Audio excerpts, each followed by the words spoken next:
भर्ती की नई योजना भारतीय सेनाओं के लिए एक ऐतिहासिक बदलाव है। भारतीय सेना की जड़ें रॉयल इंडियन आर्मी में हैं, जिसे अंग्रेजों ने बनाया था।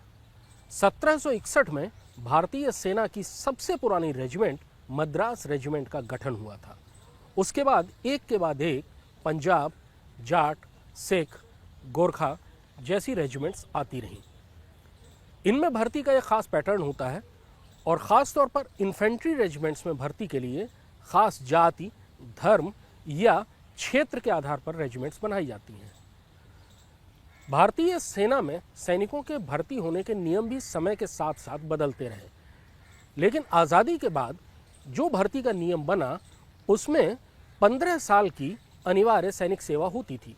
यानी एक बार अगर कोई लड़का सेना में भर्ती हो गया रिक्रूट के तौर पर, जिसको आम जबान में रंगरूट कहते हैं, तो उसे 15 साल तक नौकरी करनी पड़ेगी और उसके बाद उसकी पेंशन मैच्योर हो जाएगी, जिसे सैनिक जबान में पेंशन पकना कहते हैं। उसके बाद वो पेंशन, ग्रेच्युटी और दूसरे फायदे लेकर अपने घर जा सकता है या वो कुछ साल और नौकरी कर सकता है। लेकिन हाल फिलहाल के दिनों में देखा गया कि भारतीय सेना में सैनिकों की औसत आयु ज़्यादा है।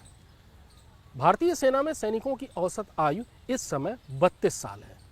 भारतीय सेना लगातार ऑपरेशंस में उलझी हुई है। पाकिस्तान और चीन के साथ पुराने सीमा विवाद हैं और वहाँ झड़प, घुसपैठ, ट्रांसग्रेशन, यहाँ तक कि युद्ध होते रहते हैं। और ऐसी स्थिति में भारतीय सेना को हाई ऑल्टीट्यूड यानी ऊंचाई वाले इलाकों या मुश्किल टेरेन वाले इलाकों में लगातार ऑपरेशन करते रहना पड़ता है। इसके अलावा भारतीय सेना आतंकवाद विरोधी कार्रवाइयों में भी लगातार लगी हुई है। इन सारी कार्रवाइयों के लिए बहुत ज़्यादा शारीरिक कौशल की आवश्यकता होती है, जो एक ख़ास उम्र के बाद मुश्किल से ही हासिल हो पाता है। अग्निपथ योजना के तहत सैनिकों को भर्ती किया जाएगा और वो अग्निवीर कहलाएंगे। उन्हें केवल 4 साल की नौकरी करनी होगी। भर्ती की उम्र 17.5 साल से लेकर 21 साल तक की होगी। 4 साल नौकरी करने के बाद ज़्यादातर अग्निवीर वापस नागरिक जीवन में आ जाएंगे।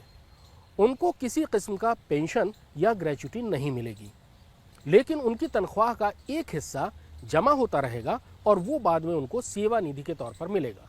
मिसाल के तौर पर अग्निवीर को पहले साल 30,000 रुपये महीने तनख्वाह मिलेगी। उसमें से 21,000 रुपये उसको अदा कर दिए जाएंगे, जबकि 9,000 रुपये सेवा निधि के खाते में जमा होंगे। इतनी ही रकम यानी 9,000 की रकम सरकार उस सैनिक के खाते में जमा कराएगी। 4 साल पूरा करने के बाद जब अग्निवीर सेना से बाहर जाएगा तो उसके पास 11 लाख के लगभग एक रकम होगी, जो कि टैक्स फ्री होगी। इसके अलावा उसको कोई बेनिफिट नहीं मिलेंगे। अग्निवीर बहुत ही युवावस्था में ही सेना से बाहर जाएगा और ऐसी स्थिति में नागरिक जीवन में उसको नई नौकरी की ज़रूरत होगी। अग्निपथ भर्ती योजना में इस बात का ख्याल रखा गया है। 4 साल की नौकरी के दौरान अग्निवीर को टेक्निकल एजुकेशन या हायर एजुकेशन के मौके दिए जाएंगे। उसको ITI से डिप्लोमा या सर्टिफिकेट हासिल करने का भी मौका रहेगा। 4 साल बाद अग्निवीर कॉरपोरेट सेक्टर में अपने तकनीकी ज्ञान, डिप्लोमा सर्टिफिकेट और सैनिक सेवा के सर्टिफिकेट के आधार पर नौकरी पा जाएगा। रक्षा मंत्रालय के सूत्रों का कहना है कि कई कॉरपोरेट सेक्टर्स से इस बारे में बात चल रही है और उन्होंने सेना में प्रशिक्षित युवाओं को लेने में दिलचस्पी जताई है। रक्षा मंत्री ने अग्निपथ भर्ती योजना की घोषणा करते हुए कहा कि इससे युवाओं को रोजगार के नए अवसर मिलेंगे और साथ ही सेना में हर साल नए युवाओं की भर्ती का रास्ता भी खुलेगा। Presenting B News app available on Google Play and App Store. Download it now.